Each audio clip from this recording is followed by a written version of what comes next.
Keep a fire burning red in a Georgia representing of a comes hard here. Big up Kidaki, Buxton massive. Hey Babylon boy, you going like in a like Camson. Red. Never Joe, never Joe, never Joe. Oh, money never, money never, money never, money never, money never, money. I don't want you conniving, money. Money never, money, money never, money, money. You can keep your conniving money. When you've been knocked for a bum, in a bill tell me money. Now because your money done, you come with conniving money. When you had your pocket full, in a bill tell me money. Now because your money done, you hustle for tell me money. Yes, money never, money never, money, money never, money, money. I don't want you conniving money. Neighbor, neighbor, joker. Neighbor, neighbor, joker. Neighbor, neighbor, joker. That's all the money that me walk for. A 2 pound note and a guild a piece. A 2 pound note and a guild a piece. A 2 pound note and a guild a piece. This is all the money that me walk for. I said money neighbor, money neighbor, money, money neighbor, money, money. I don't want you conniving money. Oh, Joseph. Guyana and Guyanese, at home and abroad. Tune in to Guyanese Morning Time, hosted by Kadaki Amsterdam, where the sun always shines. Guyanese Morning Time, the people call it Guyanese Morning Time. Rhythm, Guyanese Morning Time. Intelligence and knowledge run the front line. We go again, Guyanese Morning Time. The people call it Guyanese Morning Time. Rhythm, Guyanese Morning Time. Intelligence and knowledge run the front line. We go again. We rise up early morning watching Comes TV, where wisdom and knowledge, yes, it is the key. Exposing corruptions over land and sea, where the wicked politician they try to trick me. Guyana is a land for everybody. With 6 races should live in harmony. There's one set of people getting aisle money. There's one set of people doing the thievery. Beep, Guyanese morning time. The people calling Guyanese morning time. Rhythm, Guyanese morning time. Intelligence and knowledge run the front line. We go again, Guyanese morning time. The people calling Guyanese morning time. Rhythm, Guyanese morning time. Intelligence and knowledge run the front line. We go again. This is a program that you all can see. Sharing your views and your integrity. Like it, comment and share it all around. Pass it to your neighbor, safe and sound. A sad situation going on in this town. The voice of the people is getting trampled down. Out of the mouths of babes and sucklings, which has ordained me to sing. I sing Guyanese morning time. The people calling Guyanese morning time. Rhythm, Guyanese morning time. Intelligence and knowledge run the front line. We go again, Guyanese morning time. The people calling Guyanese morning time. Rhythm, Guyanese morning time. Intelligence and knowledge run the front line. We go again, fooling the people. You're promoting evil. Stop lying to the people. You are a part of the cycle. Stop fooling people. You're promoting evil. Stop lying to the people. You are a part of the cycle. I say Guyanese morning time. The people calling Guyanese morning time. Rhythm, Guyanese morning time. Intelligence and knowledge run the front line. We go again, Guyanese morning time. The people calling Guyanese morning time. Rhythm, Guyanese morning time. Intelligence and knowledge run the front line. We go again. They got Breakford, Bork and Mark Benchcop, David Hines and Kadaki Amsterdam, Sherrod Duncan, Nigel London, Normal Brown and Gavin Matthews. Big up Paslow, Poor People Governor, Simona Brooms, Robin Simpson, Hampton Green and Winston Jordan. And yes, we can go right on and on. Guyanese morning time. The people calling Guyanese morning time. Rhythm, Guyanese morning time. Intelligence and knowledge run the front line. We go again, Guyanese morning time. The people calling Guyanese morning time. Rhythm, Guyanese morning time. Intelligence and knowledge run the front line. We go again. The relatives and friends of young Wyndham Bacchus, they deserve justice. The family, the relatives and friends of our in Boston, they deserve justice. The family, the relatives and friends of Peter Headley, they deserve justice. And so when we say that Guyana is an apartheid state, we have the evidence to show.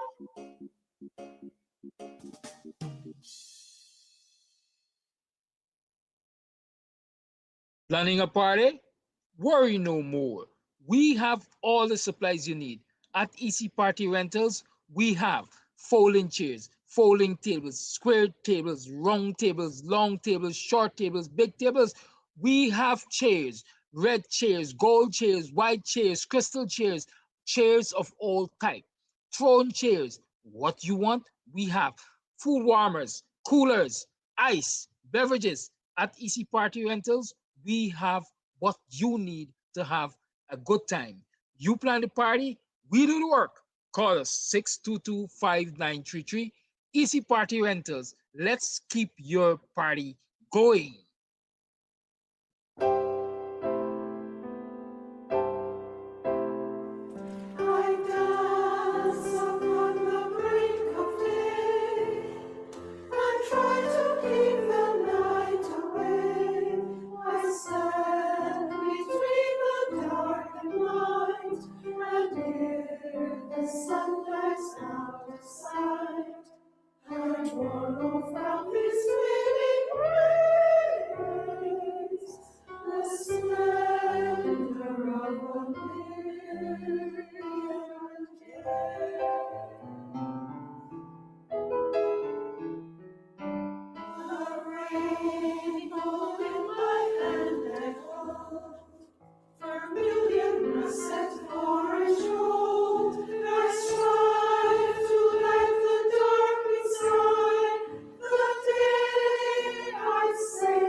Comes out your son. You burn the swine when no want you shine. The tree of life, them no want you climb, cause them heart no kind. Comes, I say them heart no kind. Buxton Massive, Kidaki, Red Hat.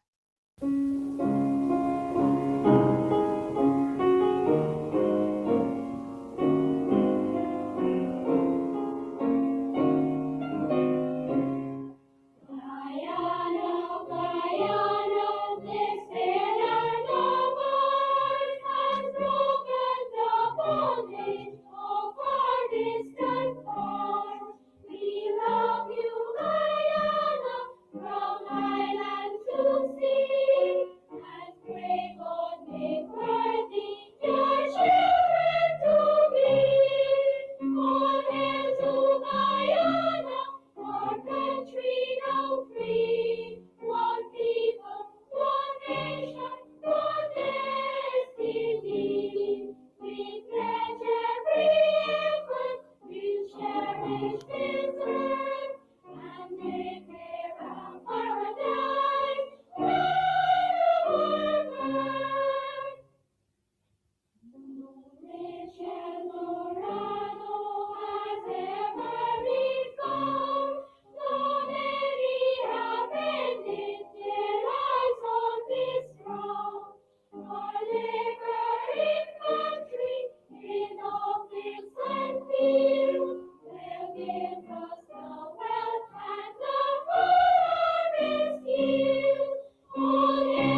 My Guyana, Eldorado, best of all the world to me. In my heart, where'er I wander, memories enshrine and be. All my hopes and aspirations, all my longings, woes aside. Everlasting bonds surround us as the fleeting years roll by.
My Guyana, time's unfolding, more and more my destiny to release in lasting splendor that the years have brought to me.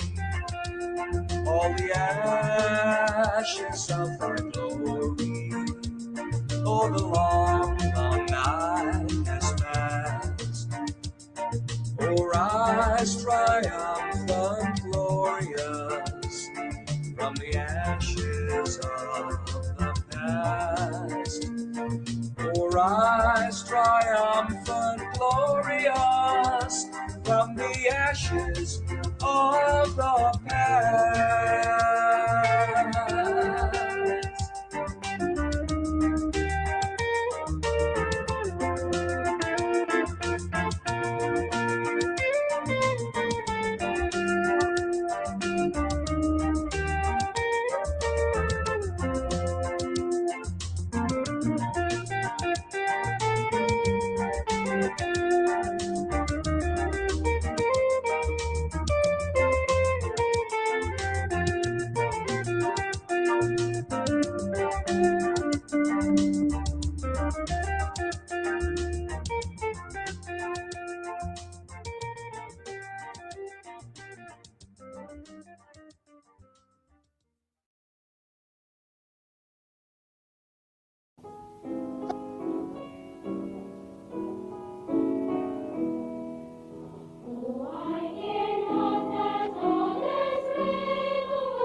serve my country.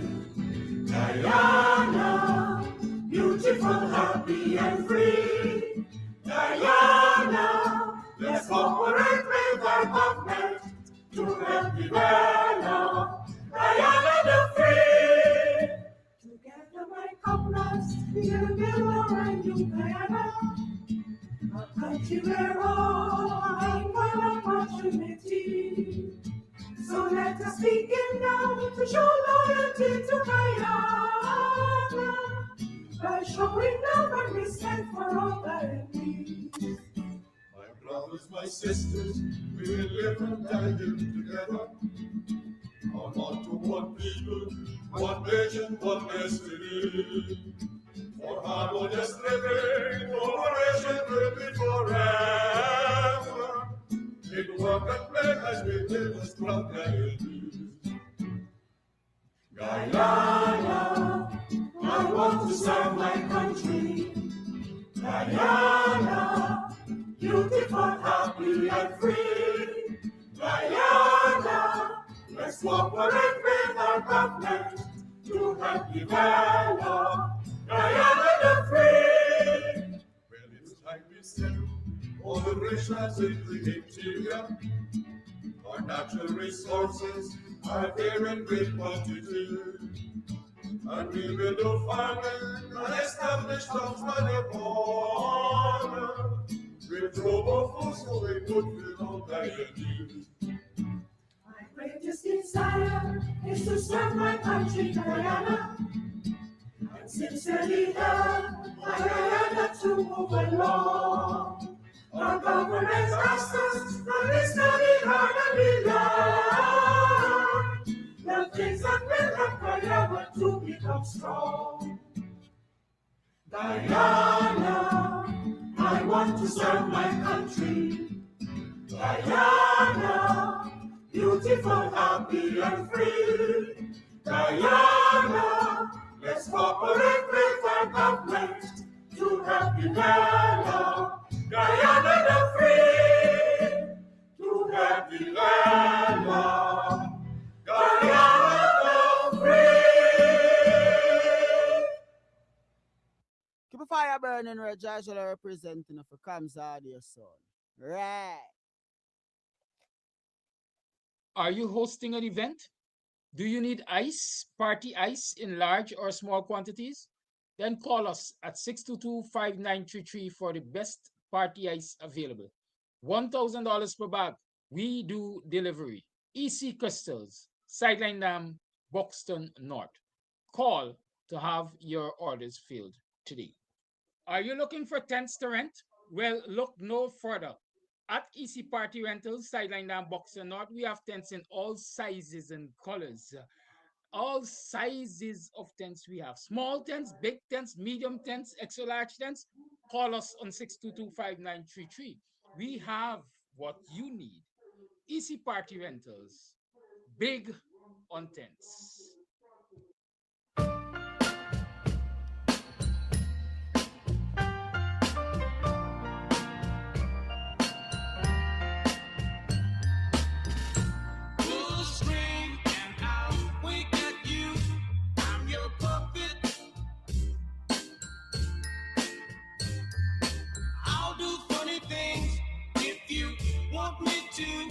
I'm your puppet.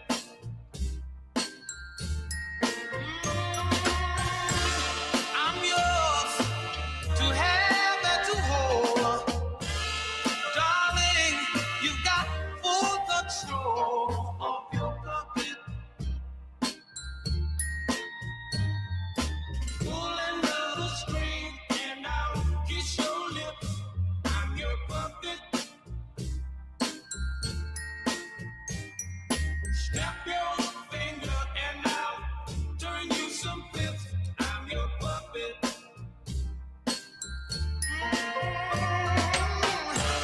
Your every wish is my command.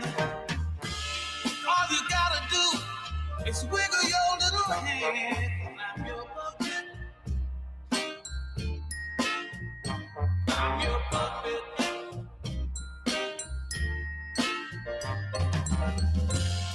I'm just a toy, just a funny boy that makes you laugh when you're blue. I'll be warm and cold, do just what I'm told. I'll do anything for you. I'm your puppet.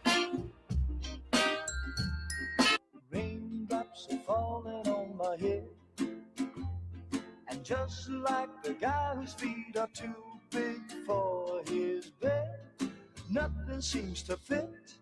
Those raindrops are falling on my head, they keep falling.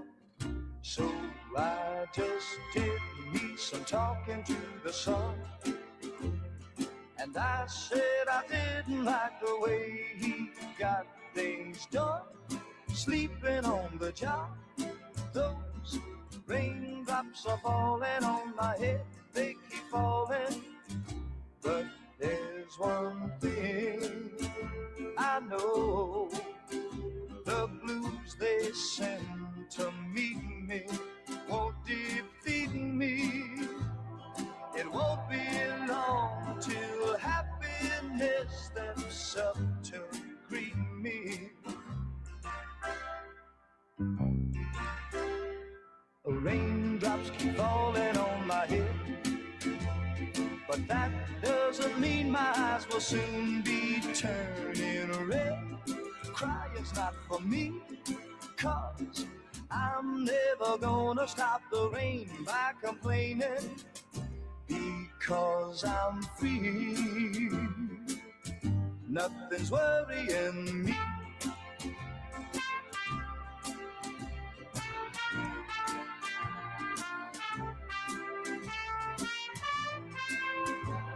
It won't be long till happiness steps up to greet me. Raindrops keep falling on my head, but that doesn't mean my eyes will soon be turning red. Crying's not for me, 'cause I'm never gonna stop the rain by complaining, because I'm free. Nothing's worrying me.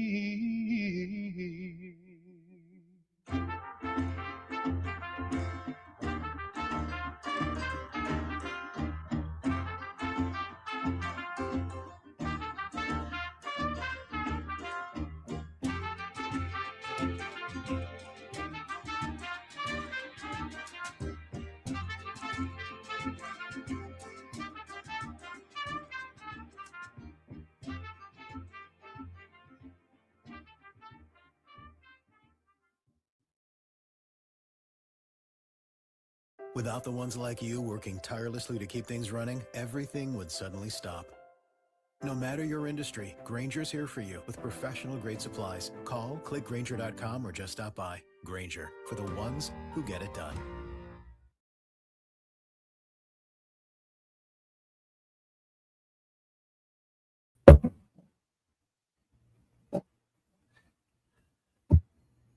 Hi, hello. Good morning. Who's there? Oh yeah, no. Was your weekend? Was your last night? Oh yeah, yesterday passed. What happened on Saturday? What have you been able to do with the weekend? Y'all talk to me. What gives you hope this morning? Hope for lots of things. What gives you hope? How are those New Year resolutions coming along? Today is this 12th day. Today is the 12th day of January in the year 2026. So you made resolutions 12 days ago. You have had almost 2 weeks to assess how those resolutions are coming. I assume resolutions are tied to short-term, medium, or long-term plans. And how are things going along? I will tell you, for starters, one of my resolution is that we must make some millionaires among us in this year. And so far, I'm enthusiastic that we're going to make some millionaires among us, because this Susu got started on Saturday, and the numbers are looking good. The numbers are looking good. In terms of the number of persons who have joined the Susu, and the period of time, or what I want to call it, the turnover time for everybody. Right? So my projection is that we're going to get some millionaires coming out of our relationships this year. My fervent prayer is that we really use this opportunity to prove to the world that us Black folks, we Black people, could do things together and do it successfully together. Right? Susu caused a lot of trust and so on. And I'm trusting that the people that are in the Susu will trust each other and get each other's back. Good. And so I'm looking forward to some millionaires going out of that. The Millionaire Club, as I call it, in the course of this year. I am also trusting that as people collect the Susu, a lot of people must have had their resolutions already in terms of what they want to achieve this year. And so they saw joining the Susu as an opportunity to work towards achieving those set goals. And so I'm sure people already know what they want to do when they collect the Susu, right? But I'm hoping that they are not going to be splurging on liabilities, but more investing in assets. More investing in assets. And that is why I consider the amount, and I said, if you were to do Susu that can really contribute to changing people's lives, it must be a minimum of $1 million. With $1 million, you can stock a shop. You could buy a whole car, You could buy a whole car for $750,000 upward. And some whole cars you might even get for $500,000, $600,000, and so on. And while I say whole car, they're not necessarily as old as you might imagine when I say old cars. Barbara Barrington is asking if she can join next go. Yes, Barbara. And we are also working on another 2 or 3 Susu that will permit people to, save less. There's some people who don't have the means to do the current rate at which we're doing. So we're going to be putting together another Susu or so. Right? Yeah, some people we want save $1 million in a year, and want to save 500,000. And so we have to cater for them too. And then there are those who they want to save, but they could only save $250,000 in a year, so we have to cater for them too. There's some people who can't wait to join the Susu 13 weeks and 14 weeks and 26 weeks and so on. They want the Susu weekly, so we're going to do some weekly Susu too. And some people want to see their money every day. Whatever they're going to do with it every day is a matter for them. We're going to do Susu for them too. The whole aim is to encourage people to pool their resources. Right? The whole aim is to convince people to pool their resources together and achieve things together. In short, we're trying to rebuild or reinvigorate the cooperative spirit. Sometimes I chuckle when I see certain things popping up in the comments, because I ask myself, what more people want from me? What do I want? I remember when I was at Moko Market, I paid attention to a particular comment by Althea Jones. I won't forget that comment. Look how this man out here promoting Moko Market and Black people business. Something to the extent I'm paraphrasing. Look how much this man doing for we. What else y'all could want from Mr. Amsterdam? Just have self-praise is no recommendation. That came from a consistent viewer of the program. And so in the voice of Althea Jones, what else you want from me? Lynette Zephyr, what you want from me? Lynette said, thanks for leaving me out. I didn't leave you out, sweetheart. From the year started, I started talking about the $1 Million Club. I said to inbox me and let us talk about the $1 Million Club this soon. If you didn't hear that, you haven't been tuned in enough, number one. If you heard it and you didn't inbox me, you didn't pay enough attention, or you didn't have any interest. Stop pelting stones at me and tell me thank you for leaving me out. This year, I ain't taking no blame for nobody. We have responsibilities like we have rights. Okay? Good. It's like Flash Gordon the other day, accusing me of saying things about him and not allowing him to call in on 3 programs. I give him a chance. I ain't up on them low-like behavior, though. Right? I ain't up on them. Right. So the whole idea is for us to it's all love, Lynette. The whole idea is for an opportunity to be created for our people to work together, to embrace each other's dreams and aspirations, and to prove to, first and foremost, ourselves, because sometimes we need to prove to ourselves that if we were only to work together, we can achieve so much more at a much faster rate, and we can be strengthened as a community because we have each other's back. Right?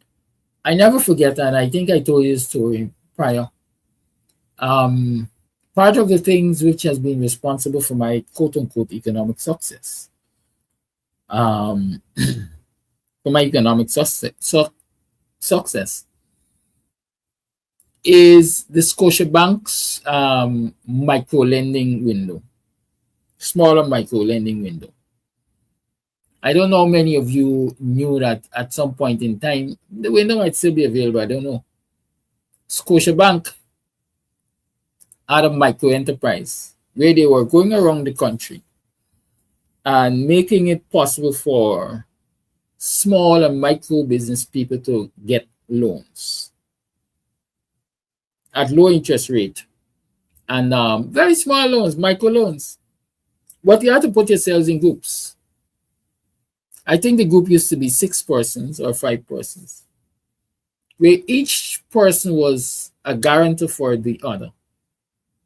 In that you form yourself in this group of 5 or 6, you approach Scotiabank as a group for access to the microloans.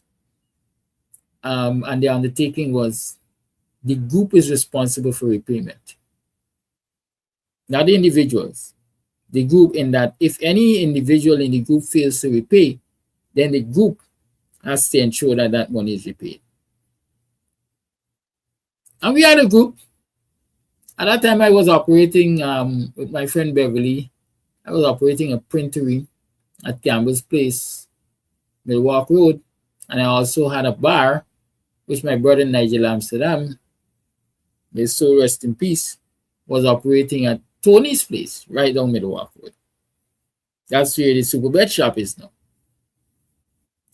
And so Nigel and I, along with my elder brother, Patrick, and I think Patrick's wife, but anyways, we had 6 persons or so. And we approached Scotiabank. And we got monies to borrow. They started us, I think, with $25,000 apiece. And we knew that what we needed, or where we needed to get to, wasn't at $25,000. We needed to move ahead quickly. And so I think you had to pay back that money in the 3 months period.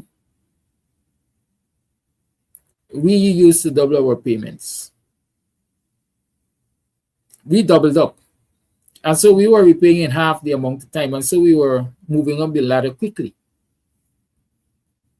in terms of getting bigger loans from Scotiabank. And when the group was supposed to be at $40,000, I tendered, and this is how long I got CAMS Universal Services. I tendered for a bridge construction project at the back of Buxton. I think I did 2 bridges on the CAMS Universal Services through the NDC. But I remember one at the back of Buxton. Sideline Dam, linking Sideline Dam to Bamboo Dam and so on. And I tendered, and I got that contract. Then the contract was about $600,000 perhaps. But I know I needed about $400,000 to execute the job in terms of acquiring materials and paying labor and so on and so forth. And I took that contract and I went to this small and micro enterprise window there at Scotiabank, and my loan officer, Banker Caesar, I wonder, migrated to the US, he had some real challenges. I wonder how Caesar is now. Anyway, Roderick, yes, Roderick. Roderick is a North Rhinebeck banner. So Roderick basically, as we would say, come from the ghetto and understand the challenges of the ghetto people. And his officer, his senior, the manager of the branch at the time, was a banner named Gomes, used to live on Pleasance Line, type of Portuguese chap named Gomes. I wonder where Gomes then. And so you had dealing with that micro window, right? 2 people who you can consider understand the ghetto life and the ghetto struggle. They understood that. They were operating in a context. They knew what it is to be in disadvantaged communities looking for break. I don't know if it was strategic on Scotiabank's part when they did that, but I will tell you that was a big factor to be considered. And then later on, we had a villager from Buxton who was part of the team too, right? A young lady who is now in the UK, I understand. Good. But I went to them, I went to Caesar and I said, hey, Bano, I win this contract. I tendered and I won this contract to do this bridge, and this is the requirement. I gotta get so much money to do this work. You see, Amsterdam money, you're putting me under pressure because I ain't got the authority. I can't move you. Your group is now at $25,000. The next level you're gonna get is $40,000. I can't move you from $25,000 to $400,000. You're asking me to do magic here, partner. You want a put me job at risk and so. I said, Caesar, listen, look, there's an undertaking. This is a contract, partner. They say I can de-show Canada and the bank and get back your money.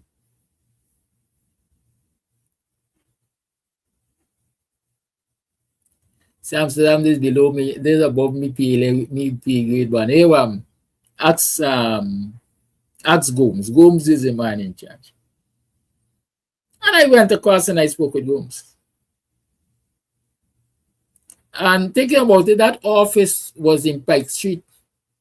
The first building behind where is that the place named the big supermarket?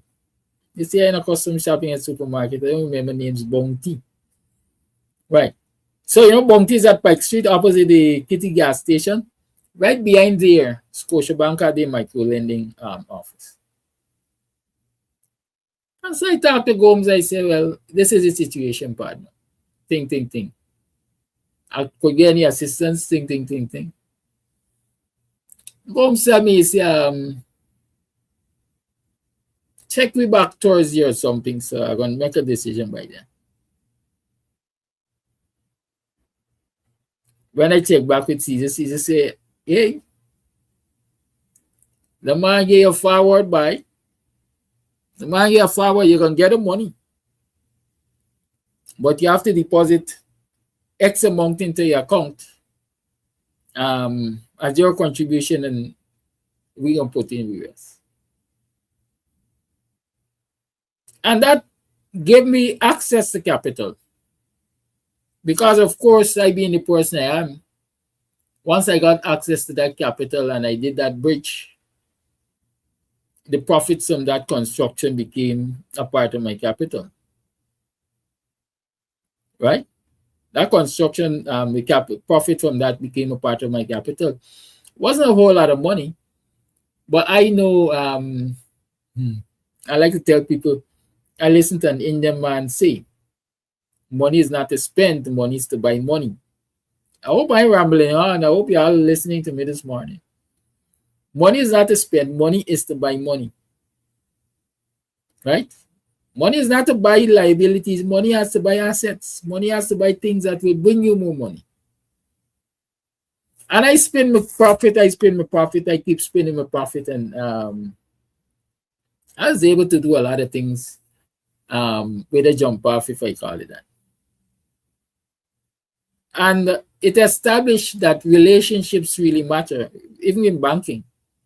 You might not know your banker, but if you can develop a relationship with your banker where your banker understands you and you understand your banker and you understand the banking process, you can get a forward.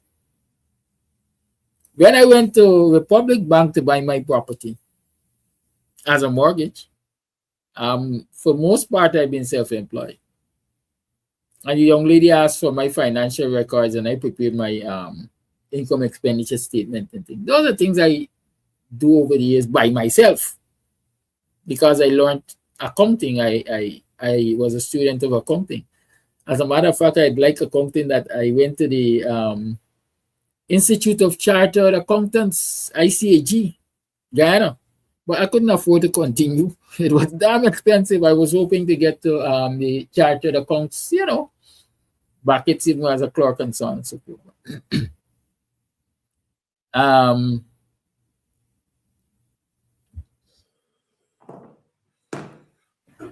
Professor, I know you're there. Give me a few minutes.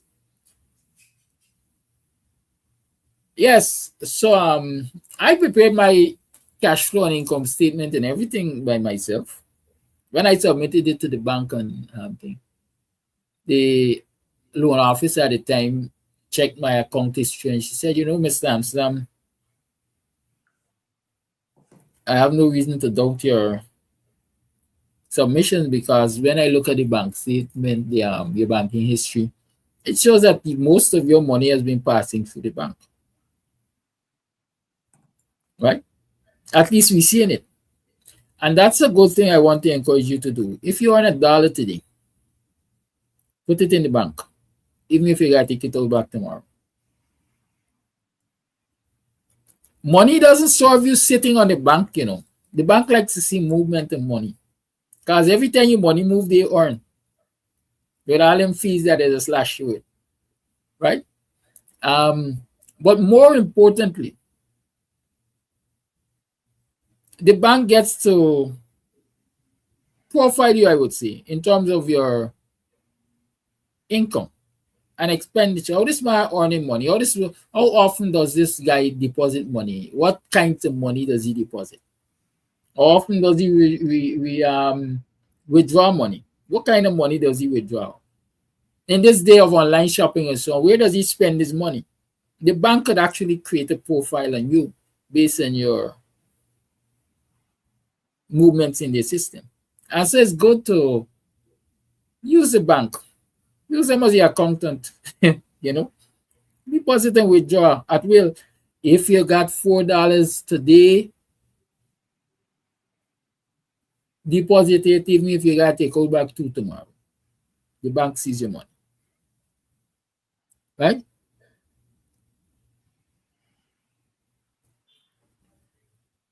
And like I said, that small start, if I call it that, gave me a push forward, and I continue doing what I'm doing.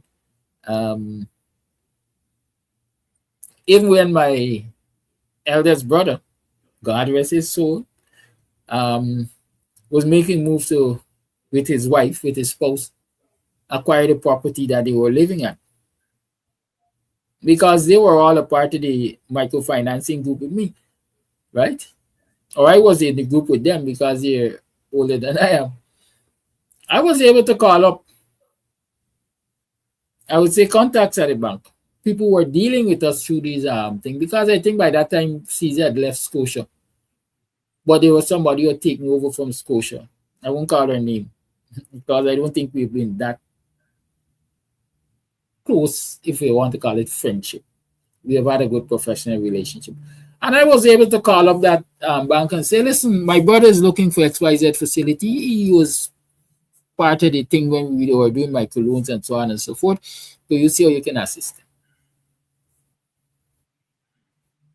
And he went in. I think his wife went in. And God don't. Because I guess the information presented wasn't convincing enough. And they came back and say, we get turned on. I said, no, I can't get turned on. Something wrong. And I investigated and I found out what the people wanted. And I, did some work with them. And I sent them back. I said, yeah, today they own that property.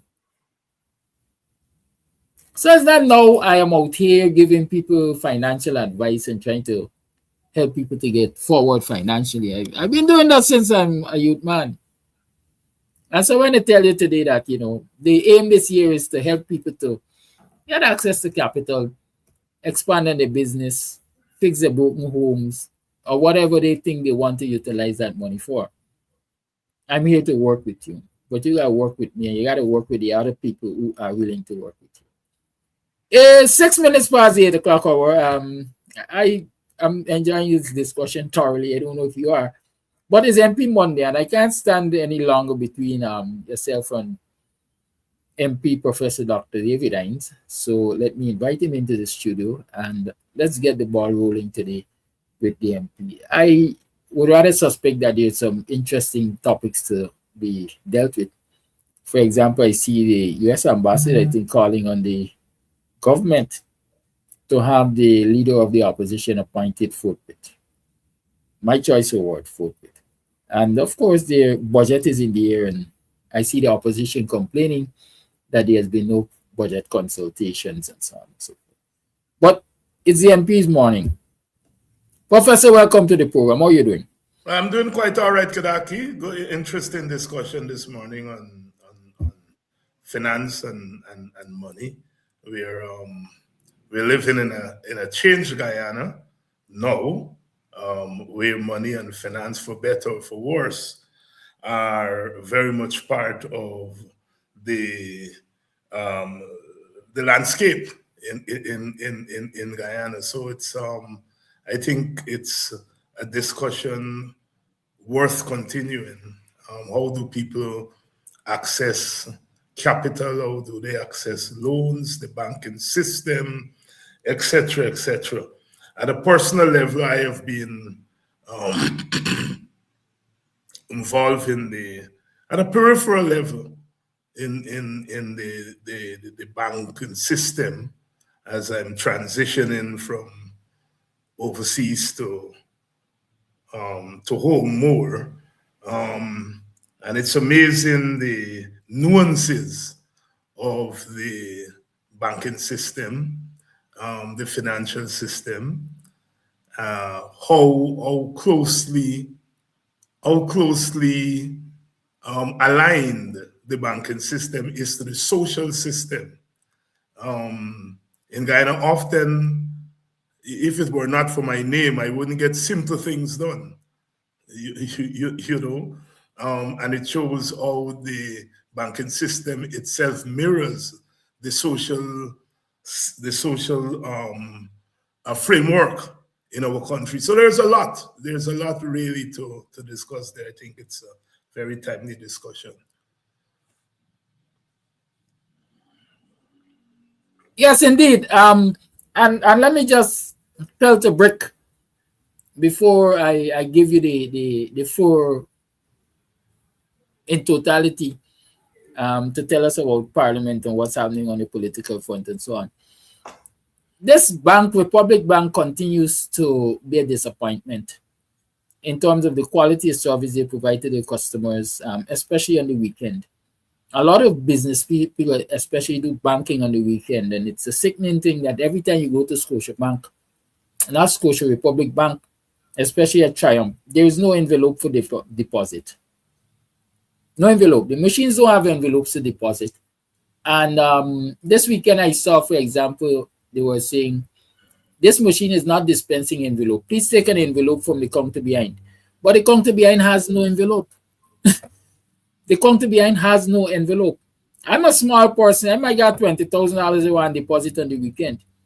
But imagine that person who has hundreds of thousands or millions of dollars who turn up to the bank with it to deposit it and can't get to deposit it. They're putting people's lives and properties at monies at risk. Apart from the fact that they're providing a piss poor service, I'll excuse the expression, but we know that expression. The service is not good enough. And Republic Bank has to do better. Has to do better. Tell people if they must work with their own envelopes. Or do what Scotiabank has done now. Scotiabank has transitioned, Scotiabank, Guyana now, and they have new machinery. The thing just opens like or opens a pocket, and you put in your notes and it counts. You ain't got no envelope and all of that. You put in all the money just inside there. Drop it like you drop it on a counter, and the machine counts your money. And it also rejects those that don't fit the standard, right? But I just wanted to say that before proceeding. Yes, Professor MP. You don't have to put the MP, Brother Kedaki. I am still Dr. Hines or Professor Hines. It's MP morning, but you don't have to. I will have to belabor the MP. MP doesn't define me. I come here to, as I used to come here once per week every morning. We call it MP morning for thing, but you don't have to emphasize. Okay.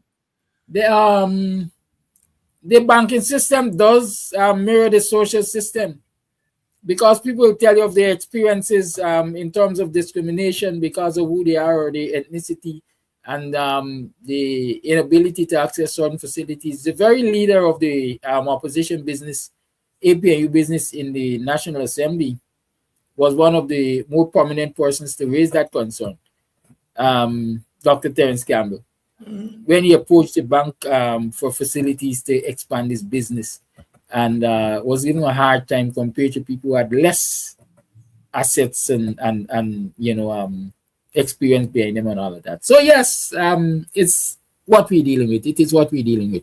Yeah, but over to you. But before you go there, I think it's a very important point.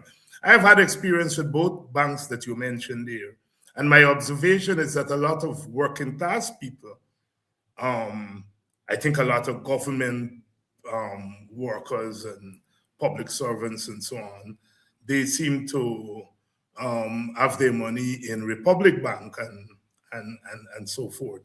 And I can tell you a transaction that normally takes 2 days. It took me 2 weeks recently, and you're never too sure what is going on. Somebody sits on something for 4 days, no communication, nothing. I really felt abused by the whole process, and so forth. And like I said, I noticed a lot of working class people use that institution. And certainly, yes, they have to do better. I have had personal experience, like I said, in dealing with that bank.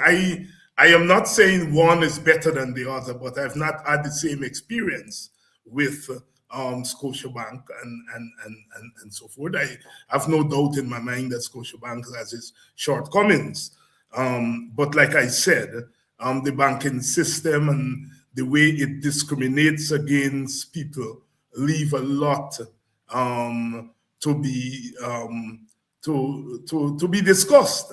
And like I said, this is something that must interest political people, because our constituencies are there. They're the ones who patronize these banks and so on. And like I said, as someone who recently has had an opportunity to see what's going on, it's really, really, really, really bad, So I think it's a discussion worth having, and I'm very glad that you've drawn attention to that institution, because I agree they can do much, much, much, much, much better.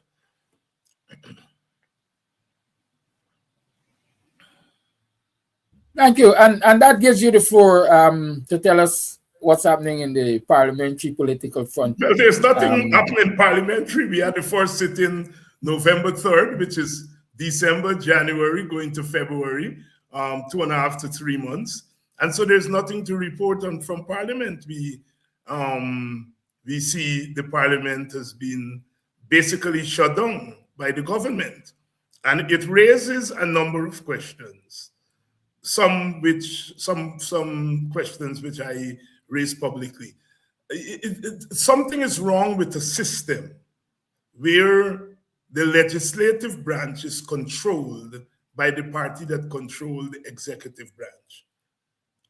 Basically, Parliament is run by the government, and the government is part of, as we know, it is part of the executive branch.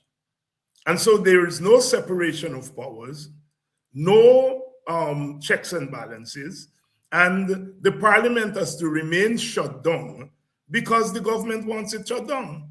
It's an archaic system. And I think a lot of energy should be put there. I understand that a lot of energy is being put on the fact that Parliament has not met and the leader of the opposition has not been duly elected.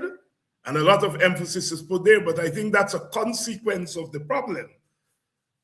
The real cause of the problem is the lack of separation of powers and the tremendous power that is in the hands of the executive branch. That has to be taken away. In all countries in the world, in the United States, for example, it is not the president that controls Congress. The president may have his party in Congress, and that party may control what's happening in Congress, but Congress decides when it meets, it decides when it holds election and so on, and that's not determined by the executive branch. In Guyana, it is. And I think that's the biggest problem here. It's really a shame that 9 and 4 going on to 5 months after the election, Parliament met once, and that was more ceremonial than anything else. There's not been any work. The Parliament has not gotten down to work because clearly the executive branch doesn't want it to work, and that's where the problem is. Let me say a couple of things. One, I noticed recently that a couple of commentators, I know GHK Lal, and somebody has been telling me that Minister Jordan has also made some comments in that direction. I have not seen them. I've seen GHK Lal thing, and that is that the opposition is not up to it enough. And they're not. I don't want to use militant because I don't think that's what they mean. But the opposition is not active enough, and so the government gets away with a lot. And that is something I agree with. There is no one should not argue against that view.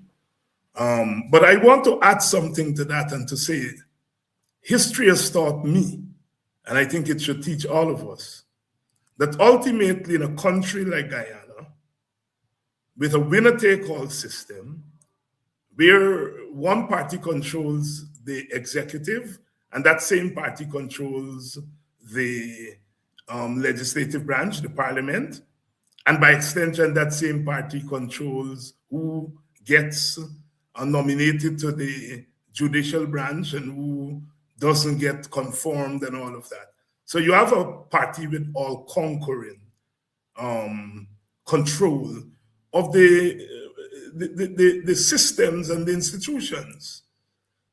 And so therefore one asks the question, where is the scope for much more opposition than you see from the normal parliamentary opposition? Where's the scope?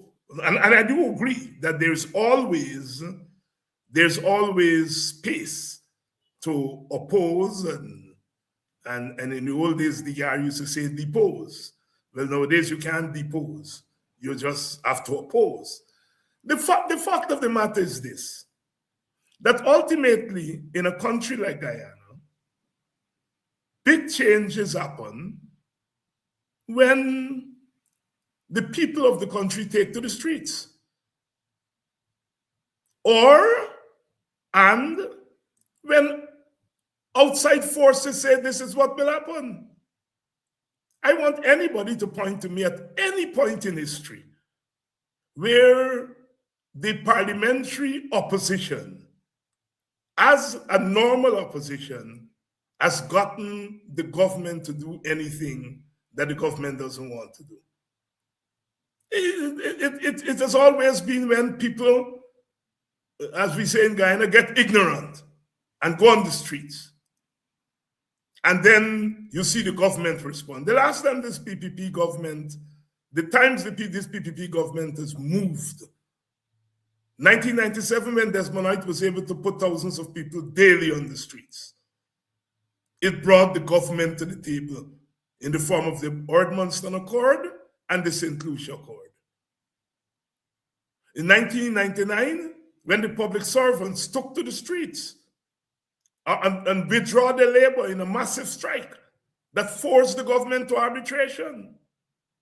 Arbitration that went in favor of the workers. The Armstrong-Thomas arbitration. And I can go on and show you it's only when people have taken to the streets and that they've threatened the power of this government, that this government has come to the table, has moved to take any position. And insofar as one can criticize the present opposition, the criticism must be even-handed. It must be that they're not using the space, the little space, the tiny space that they have enough. I agree with that. But also that the present opposition has decided not to go on the streets, or they've been forced not to go on the streets. And so therefore history has taught us that. Now, the second thing is when the white people speak. Now, I bet you, I guarantee you, I'm prepared to bet all my political dollars here, not my normal dollars, that now that the ambassadors from the United States and Canada and Britain have said it's the opposition leader must be elected, bet you the government is going to move. Bet you the government is going to move. So we are in this situation where this government only responds to two things: external pressure and people's pressure on the streets of Guyana. Unfortunately, whenever we are talking about opposition, we have to include those two things. Because if you exclude those two things and you're thinking that it's a normal situation where you have a normal government and a normal system, you know, in France, the people take to the streets and the government responds, in the United States and so on. No. In our country, it's when the external forces say do this, the government is going to do it. They're going to move to elect the opposition leader. And if they don't, they are going to be reprimanded by the international forces. And so I just want to say that we have to be real sometimes in our analysis. Now, that is not to excuse that given the little space that the opposition has, the opposition could do more. But we do have an opposition, and I have to point this out. Again, one has to deal with what one has. We have as old people would say, a funny opposition now in Guyana. We have an opposition that is divided in two. The same constituency, mainly African Guyanese and Amerindians, native people, indigenous people, mainly. But that constituency divided between two parties. One party that was traditionally the APNU, traditionally the opposition, has now lost the status as senior opposition to the new party win. Now, in such an environment, you cannot automatically or expect those two parties to automatically work together. Now, if the two parties were working together, it makes the opposition work within the limited space easier. But I mean, we're burying our heads in the sand if we don't recognize that the manner in which the election played out meant that you have two opposition parties representing the same constituency. One was booted out by the other. The other one comes in and said, well, I am now the opposition. I am now the leading opposition. And to be the leading opposition, I have authority more than you. I get more people than you. I am the opposition, and I supposed to be calling the shots. And the old opposition is saying, I've been around long. You may have kicked my butt in this election, but I got clout still. In that environment, you're hardly going to get unity. As all people say, what you ask for is what you got. I mean, that's where the elections put us. And I think a lot of serious people who would like the two opposition groups to work together are burying their heads in the sand if they believe that the two opposition groups are going to automatically work together. Now, I am for unity not just between the two opposition groups, I'm for national unity. That WIN and APNU and the PPP on issues such as national sovereignty, we should all come together. I'm a unity person, but I am also realistic. The PPP has ultimate power. It doesn't need WIN and APNU to wield power. So it is not going to come to them and say, let's work together, unless forced to, either by the Americans / the outside forces or by street power. The same thing with WIN and the APNU. There is bad blood between those two groups, understandably so. You come in and kick me out from something that I've been entitled to not entitled to, I've been, functioning in for many decades, either as government or main opposition. And WIN comes in and WIN is saying, but I win more seats than you. Why you think you can kick me around? There is bad blood there. And I'm not saying that the two groups are not going to work together. It will take time. But all those who are criticizing WIN or criticizing the APNU for the opposition not working together, I think they're being unfair to both parties. All right? And I just want to say, it frustrates me in Guyana that sometimes, a lot of times, we ignore the obvious. But I still think separately or together, the opposition could do more. There's always, CLR James says, something to be done. You have to find ways in the worst of situation to do more. So I'm not here this morning trying to defend or to be critical of GHK, who's going to be on my program tonight. And like I said, I haven't seen Winston's comments.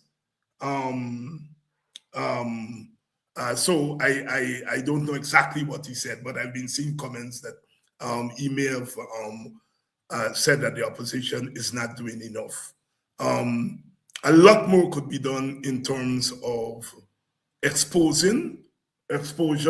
The governments like the present government doesn't like exposure at all, because it's always there doing something nasty, doing something tardy, and it doesn't like exposure. So at a minimum, more can be done to expose the government on a daily basis. And it would be nice. It would be nice if there were coordination between WIN and APNU. Because as I've said, WIN knows where the dead bodies are when it comes to corruption. And in that sense, WIN is an asset to the opposition, right?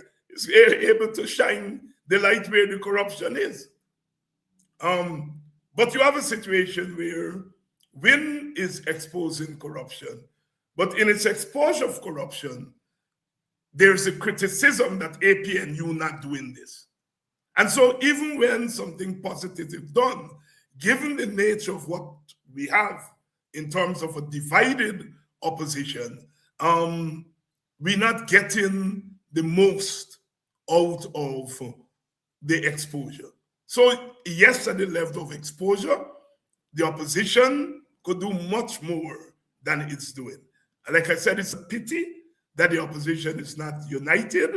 And so therefore, we have half exposure over so, half exposure over here, and so on. But that's what the elections have dealt us. That's what the elections have dealt us. The other issue I want to weigh in on is the international situation. We all know what's happening in Venezuela, and so forth. And I have expressed my view that a lot of that has little to do with Guyana, but it has a lot to do with Guyana. Little to do with Guyana because there's nothing Guyana can do to stop what the Americans are doing, to influence what the Americans are doing. That's a fact. That is not conjecture. That's a fact. There's nothing we can do to stop that. All right? So in that sense, it's not about us. And this has always been the case. In the last time we had the promulgation of a world order was after the Second World War, when the victors of the war met in New Hampshire, Bretton Woods, and they divide up Europe, and they put down the law of the world. They created institutions, the IMF, the World Bank, the World Trade Organization, what eventually became the World Trade Organization. And they laid down what the world would look like. And I'm arguing that is what is going on now. Venezuela and what's happening there is not particular to Venezuela. I think it's symbolic of changes that are taking place and that will take place in the world. And in that sense, Guyana has nothing to do with that. But on the other hand, Guyana is next door to the theater. It's next door to Venezuela. Guyana's territory is tied up in the Venezuela scenario. And in that sense, it has a lot to do with Guyana. And it's very untidy for a country like Guyana. What do you do? What do you do? I mean, can somebody please tell me, when America comes and says, you know, we need to, these third party, third country migrants that can go back to the country, will you take them? What is the Guyana government going to say? No. What is the St. Lucia or Antigua government going to say? No. You say no, there are consequences, immediate consequences. The real politics is that that's where we are. We don't have the leverage, we don't have the clout. And so there are things we can determine. In that regard, I have argued that our national position should be one where we remain neutral. At a minimum, remain neutral. And I say as a nation, not as a government, because I think this is not a matter for a government. This is a matter for a nation. And I think as a nation, we should take a neutral position. We should be neither anti-American or anti-Venezuelan in our stance. We should take a neutral stance. In the old days, they had a non-aligned position. You know, this neutral position that I'm talking about somewhat resembles a non-aligned position, but there are some nuances. As a nation, we should take. Now, if people want to be critical of America and what it has done, let the civil society organizations do that. Let the anti-imperialists go out there and picket and condemn America if they want to. Those who are pro-Guyana and feel that Maduro should be removed because he's a bad boy and they want to do that, let them go and pick it. So individual groups in the society and individuals can take their partisan position, but the nation should not take a partisan position. The nation should take a neutral position because we have no way to back up whatever position. We take a pro Venezuelan position, we can't back it up if the Americans decide to punish us. And if we take a pro-American position and Venezuela decide to lob some bombs across the border at us, we can't defend ourselves. And so therefore it makes sense for us to take a neutral position.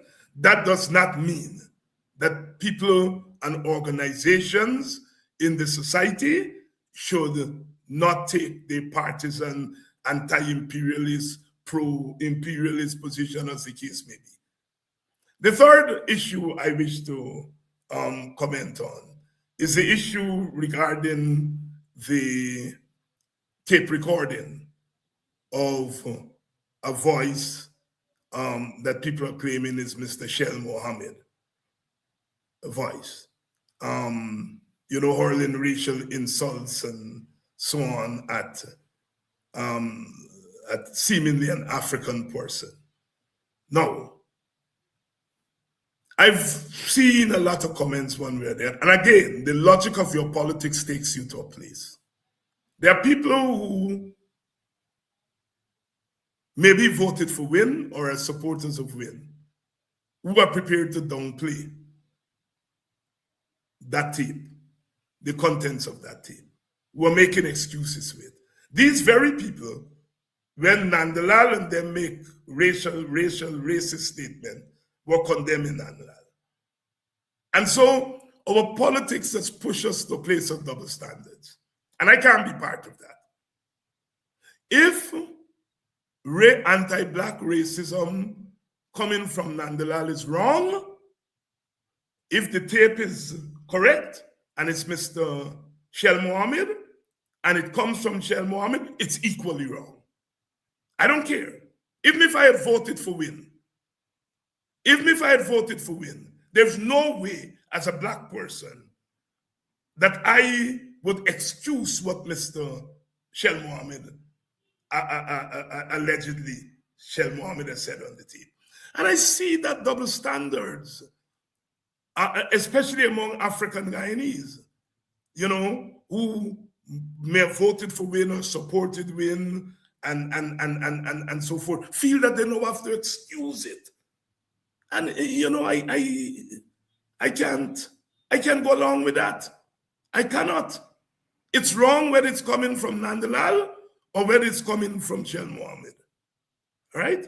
Now, the tape with Shell Mohammed, look, all of you Black man, he's talking to a worker, an individual worker.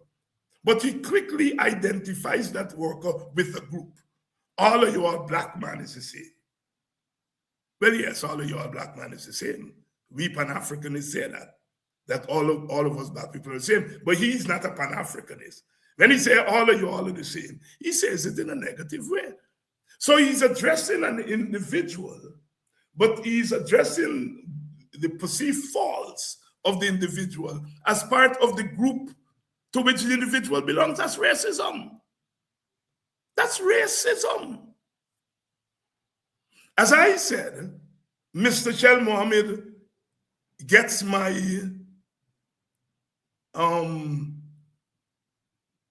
I am prepared to forgive him as an individual.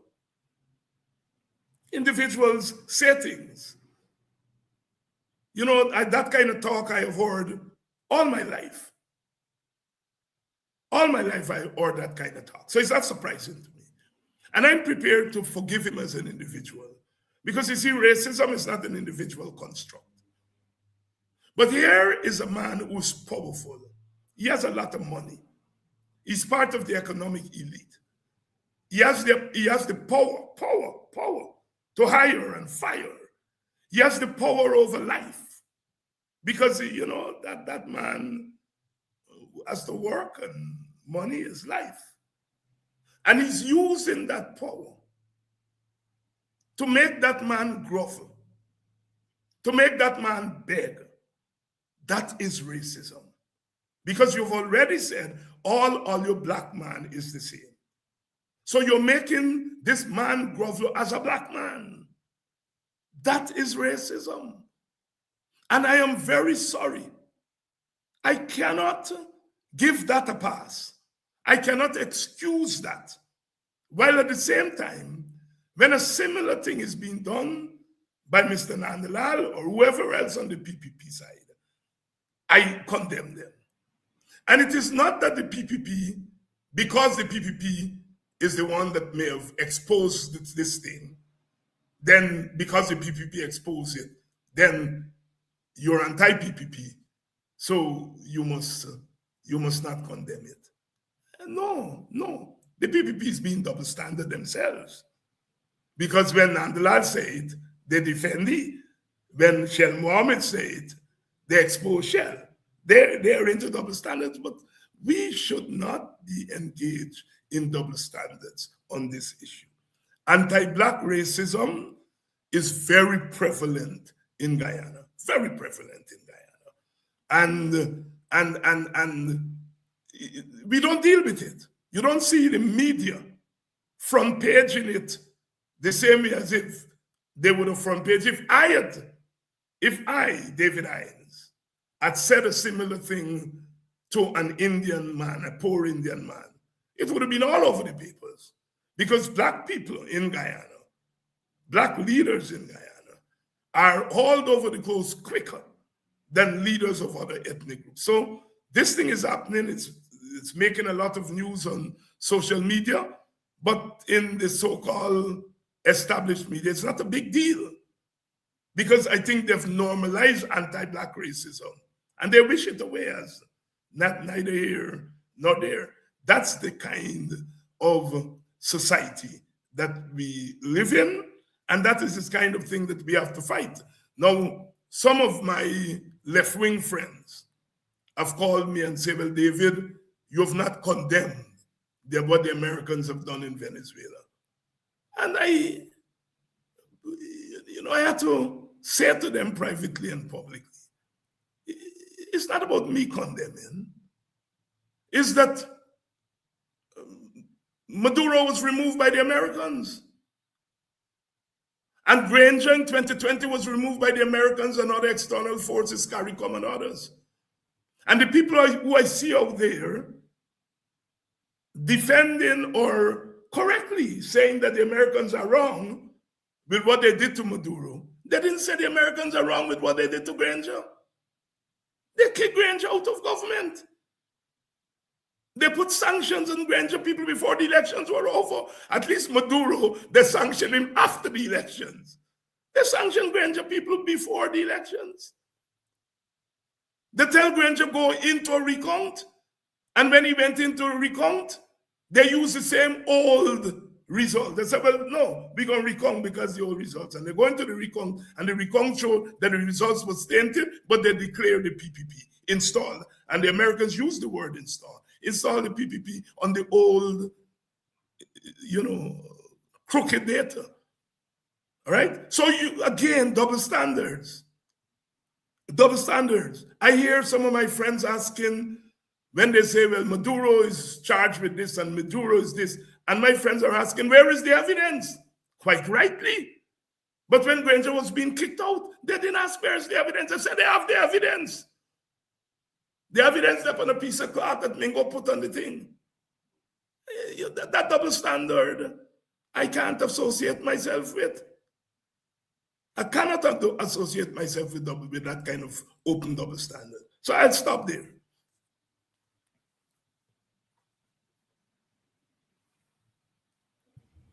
Thank you, Professor. It's now 15 minutes to the 9 o'clock hour. You're still tuned to the Guyanese Morning Time. It's MP Morning. And so the lines are opened. Those of you who want to call, comment, question. The lines are opened. Morning, buddy Kidaki.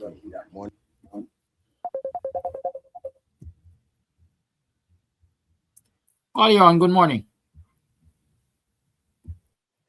Hello, good morning to you, Mr. David. Good morning to all my black brothers and sisters. Good morning to you, Mr. Amsterdam. First thing first, Flash Garden is responsible for what we say, not how you interpret.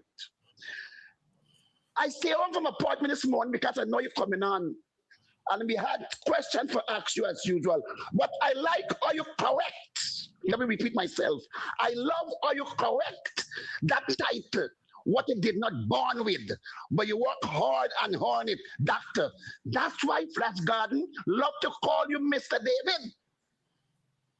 Because you take off your hat, you're still David Hines. You put it on back, you're still David Hines. You ain't got no Dr. Mark there, no MP.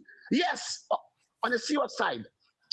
The question what I stay home for this morning, you ask you. You already explain yourself in a diplomatic way that although you're not be part of it yet, but you will be part of it because you use the word unity. Mr. David Hines, I'm 65 years old. I born in Cody people guts.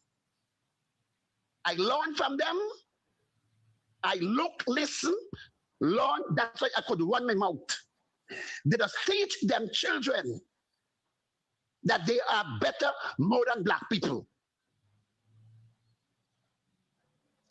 My grandmother teach me, and she grandmother teach all that Cody people love these things. We got to face fact and reality and speak it out. Use your one.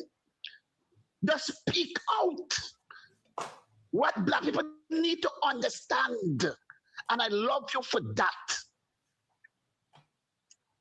Because people love power, money, land, and they love to kill black people. That woman said something past the program, Mel, that it is sealed. It is okay now that all the opposition leader is decide for sit down with Mohammed and come together. That's a question I want to ask you if you be part of that nonsense. And she done money from Mohammed. I don't use the word alleged because Flash Garden is responsible for what he said. And I could come home and stand before and say, yes, I say. When she done cook up to with Mohammed and bring Mohammed on July for said, Mohammed said, I am ready for sit down and meet with the opposition leader. It is too late. What is it to profit and gain your whole world and lose your soul? I now start.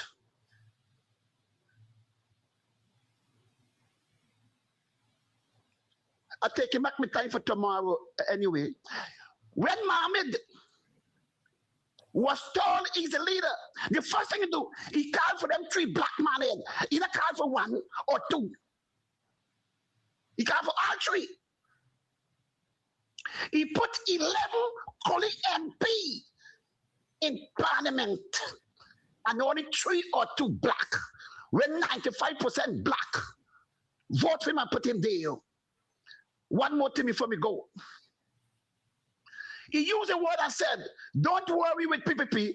The PPP party will not go back in office 2030. And here, what he said, but my party. He said, don't worry, PNC.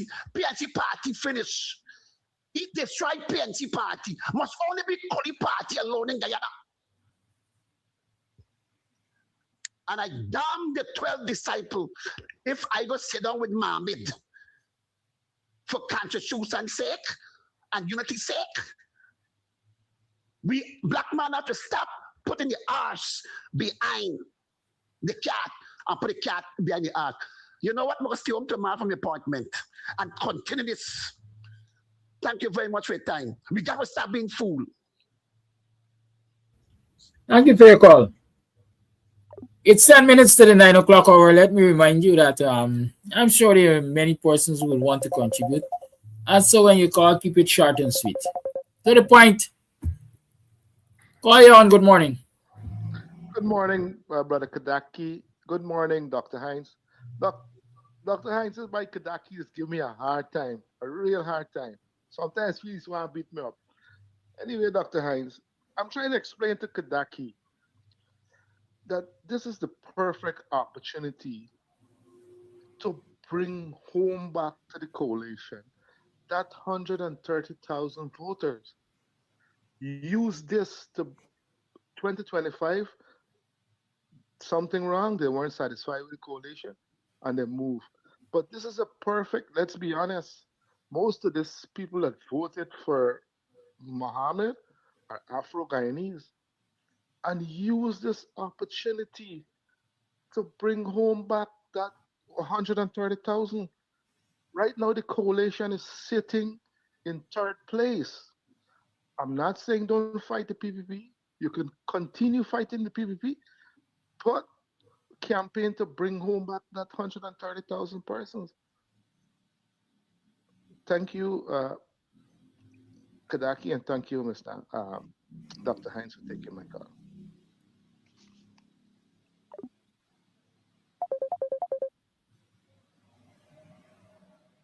Call you on. Good morning.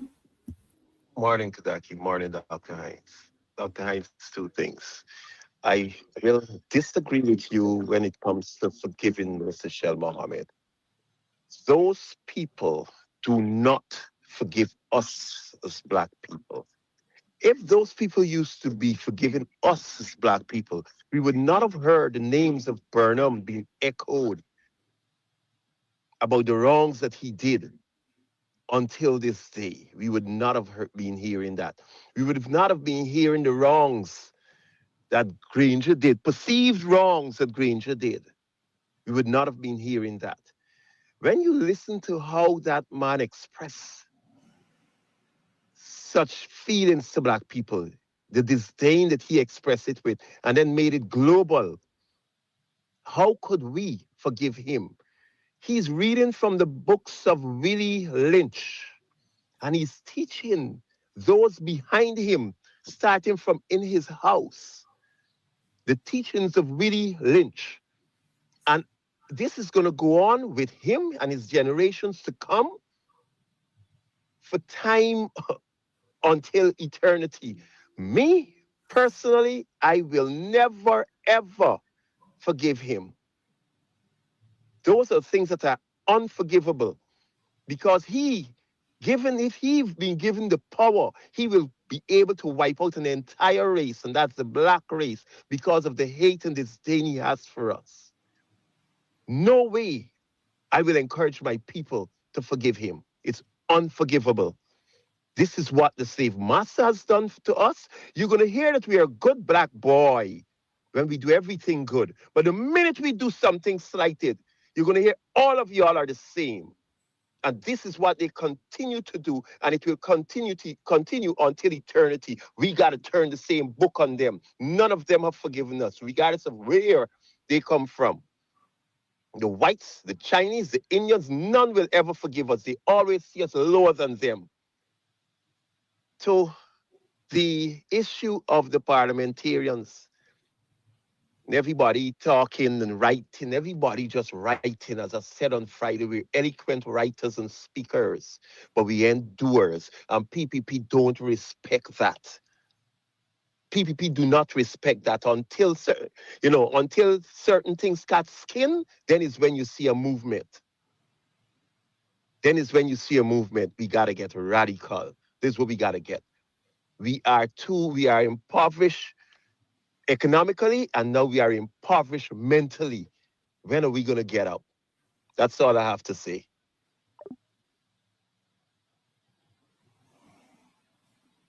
Thank you, caller. It is 6 minutes to the 9 o'clock hour. Let me step in here a bit. I might take one call after. I see somebody.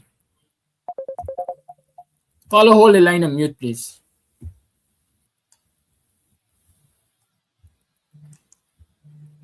I see someone saying that we always got time for other things, but when it comes to expressing our political selves, 718 Philo, we always seem to have time for everything under the sun except expression or expressing our political views. It's always keep it short. Philo, comments like this I generally don't allow to pass because I want you to understand the context in which we operate. This program is hosted from 7 to 9 in the morning. It is 2 hours. 2 hours of mostly unpaid time that I dedicate daily from Monday to Friday towards this program. And the longer I sit here beyond 2 hours, the more it costs me to host this program. Okay, sir? So maybe if you would like to sponsor an additional hour or so on specific days, you can hit me up, 6225933. WhatsApp me, man. We can talk about it. You can talk about it. Caller, unmute and speak. Yes, good morning, Kadaki. Money talk and bullshit talk. Good morning, Dr. Hines. Morning. I want to ask a question. I don't know if I'm seeing this thing right, or if you're seeing the same thing that I am seeing. Now, knowing Donald Trump, right, as a businessman, and the United States know that the extradition case will run long and cost a lot of money. Do you think that maybe Trump is instructing the Guyana government to foot the bill of the case? And if that is so, is not oppression they going through there themselves? Because I'm coming from a biblical point of view where in Ecclesiastes chapter 4 was saying that if you see oppression in a land, do not marvel because they are higher than those that are oppressing. I'm paraphrasing. And above them, they are still higher one that is oppressing those one that is oppressing the one that is oppressing the people in the land. Is this oppression we're seeing there on the government, which means that our government is like a toothless dog? That's my question. I don't know if you're seeing the same way. If you want to answer to this, thank you. That's my, yeah.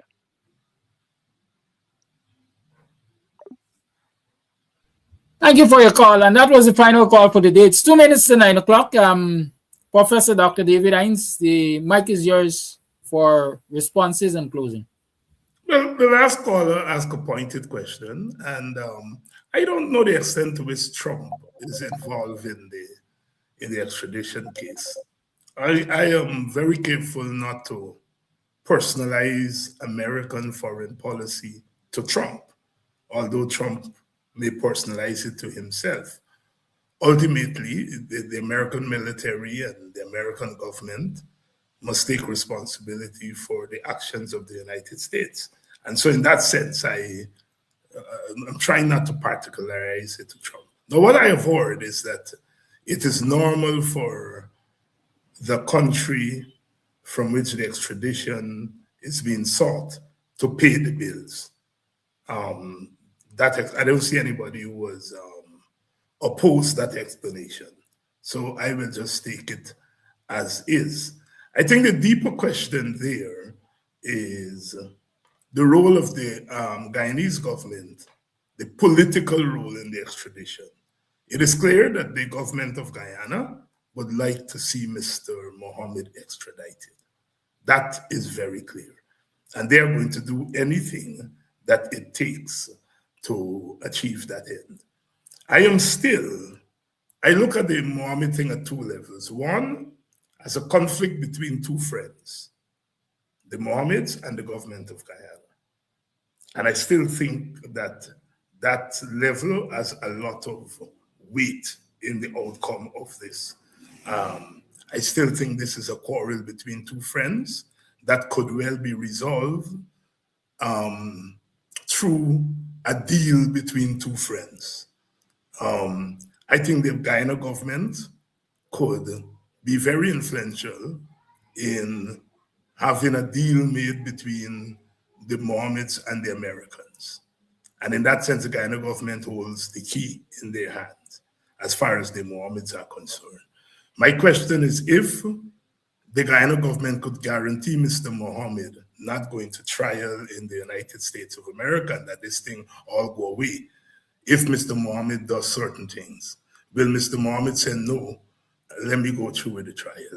I think that's a question that is still out there. I think ultimately the PPP can help Mohammed in arriving at a deal with the Americans in all this. And I'm not taking that factor off the table. But I think at a larger level, it's a question of due process and the law. Mr. Mohammed, like everybody else, must be given due process, must be treated equal before the law, and so therefore the institutions must work in the Mohammed case. So it's at two levels. The level, like I said, of a quarrel between two friends, and the level of the rule of law and due process. I think that's where we are at the moment. Anything can happen as this case moves forward. Anything can happen. And I think some of us are going to be disappointed at the outcomes. Some of us may like the outcome, and some of us may not like the outcome. Because people's, as we now say in Guyana, people's feelings have gotten into the way of what would happen here. I don't have feelings in that sense. And so that I can take the position that I have taken. If you voted for Mohammed, then your feelings are caught up in this. This is somebody you voted for. And if you think that this person is being bullied, your feelings are going to get in the way.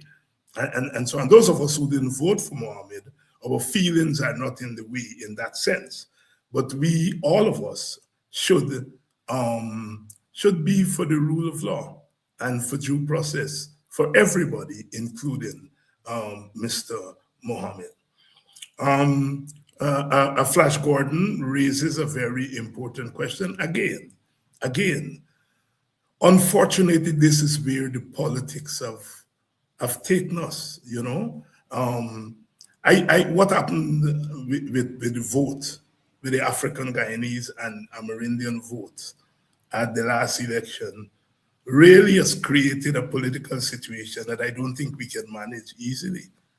And I don't think the voters set out to put us in this situation, but that's the outcome. We are in a situation that we don't know what to do.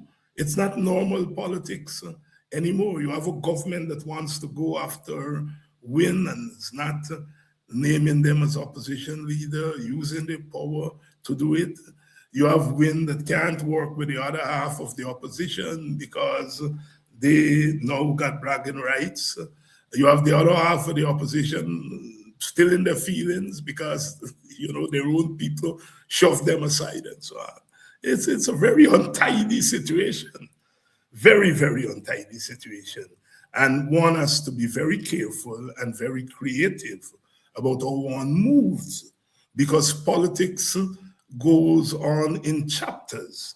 When this chapter is over, there's still another chapter, and sometimes you make decisions in this chapter that the next chapter you regret. So one has to be careful and creative as one moves forward. I know, you know, the caller who disagreed with me on my forgiveness of Mr. Mohammed, and I know I frustrate you all. I mean, I know. But note I said, I forgive Mohammed the individual, right? Unfortunately, I've come up in a generation in which forgiveness was constant. You know, I have been forgiven many things in my life as a person, and I'm prepared to forgive people as a person. I forgive Mohammed as a person.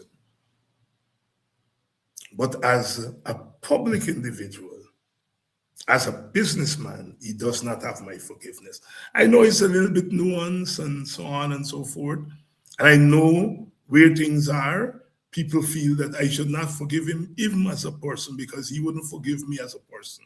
He wouldn't make a distinction between me as a person and me as a political opponent. They sling me up as a person, as a political opponent. But I still have some of that maybe old time morality that I grew up with and so on. And I can't deny myself that. But I would like the PPP and other detractors to listen to programs like these, because they claim that it's people like me who socialize Black people to behave bad and so on and things. And I would like them to hear how Black people are disagreeing with me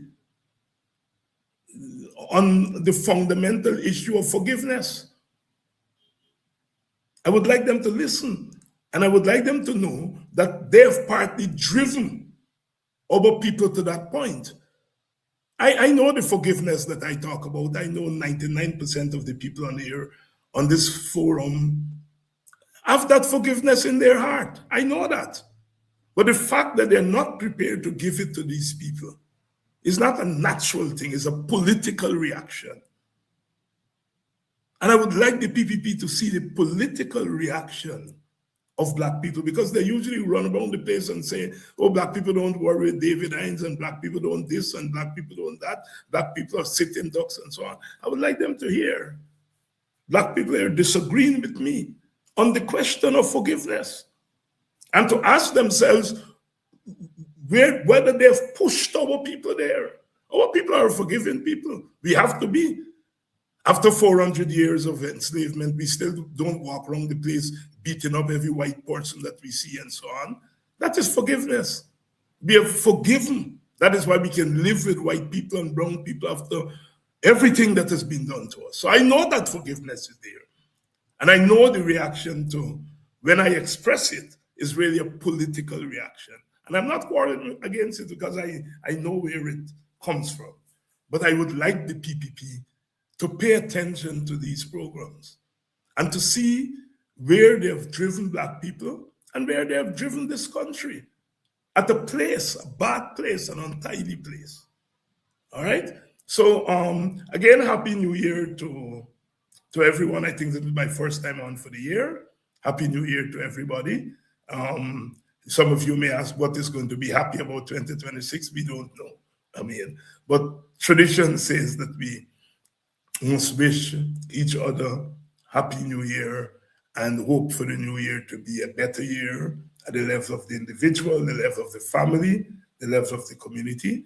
Let me just say a shout out to Brother George Abrams from Buxton, who hosted an event yesterday for elderly people in the village. I was able to be there and to mingle and talk with people, and as they advised me that when I'm going to those events, I must walk with my notebook, because almost everybody had a suggestion about things to do. And they tell me I must walk with my notebook, because I can't remember. There were 200, 300 or so elderly people there, who Mr. Abrams was a successful Buxtonian, and every year, at the beginning of the year, he shares some of his success with the older people in the village. And people were there yesterday and partook. And as I said in my remarks, that, whatever they collected there yesterday, I don't know, they got the envelopes. It looked as though money was inside it. I didn't ask how much money, and they were all happy. And I said to them that I know they don't see it as a handout. It's a successful Buxtonian who came back and comes back every year and shares with the community. And that I know those old people, whatever they have in the envelope, when they meet home, the first thing they're going to do is take it out and spend it on their grand picnic and their children and nieces and nephews. So it's a community effort, and it was good to be there to have a one-on-one with, I try to talk to almost every single person spend it 2 minutes, 3 minutes. Some get more than 5 minutes. Some get 10 minutes, etc. But I try to speak with everybody there. Like I said, I have a notebook full of instructions from political tactic to issues and so forth. Thank you, Mr. Abrams, for doing that for your village. And thank you, the villagers, for acquiescing and recognizing what a community can do to bring smiles to its own faces, that you don't have to always rely on compromised forces to bring smiles to your faces. I love you all.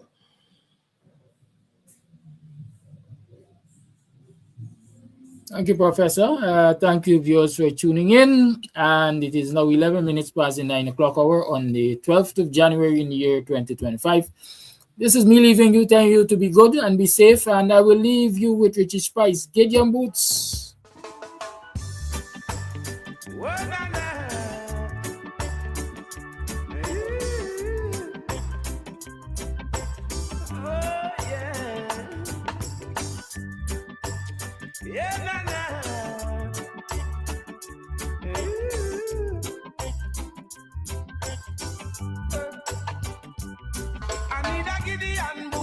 Khaki suit, Mr. Nothing a Babylon and represent the truth. Me nah go say a road and see bad things and keep me mouth from mute.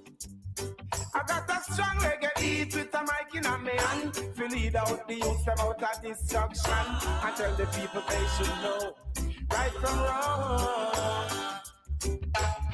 We got the strength, we got the power to help each other up the ladder. Don't be selfish, the welfare brothers today.